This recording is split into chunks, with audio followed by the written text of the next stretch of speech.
Alright, so I guess the first time I ever walked into this building was 2003, and back then it was called the Safe House. It's a different cafe than it is now. You're kind of greeted with this massive wall of smoke and the overwhelming scent of cigarettes. Super loud, people cursing. As a 17-year-old kid, that absolutely blew my mind. I'd never had an experience in a building like that before. You know, just hanging out with friends where it really didn't feel like there were any rules.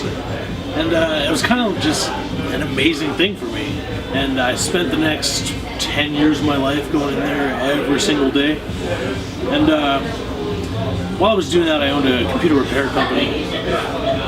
I enjoyed doing that. At least I thought I really enjoyed doing that for a living. But I came here one day and there was a sign on the door downstairs that said that they had closed down permanently. And it was kind of just this moment where I thought, this is the coolest place I've ever been to. We got to do something about that. So I talked to my parents, and I sold the company that I had. And my dad and my mom were amazing, willing to help me out.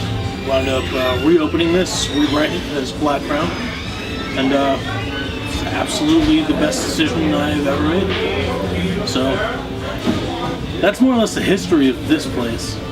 So 5 years ago is when we opened, and we opened with the same crew that was hired at Safe House.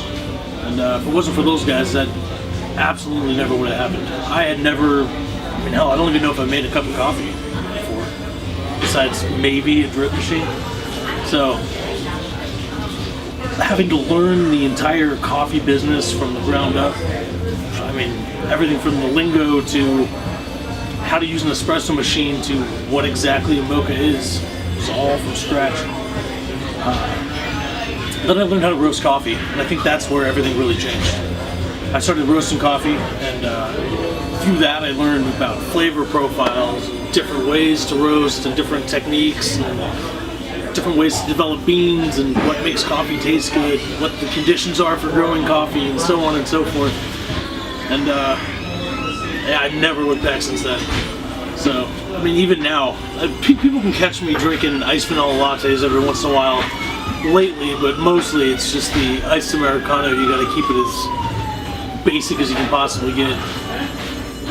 After that, you know, I had all of those original employees leave one by one. They had given service to Safe House before for years and years, and then worked at Black Crown for years. And when they moved on, I got the opportunity to hire a new crew of people. And this was really to develop what the feeling of Black Crown was going to be as my coffee shop, not a cafe that I had taken over. And I think we made the best hiring decisions ever. I have the absolute coolest employees. I know without a doubt, without them, this would not be here at all. I am not fit to run this place by myself.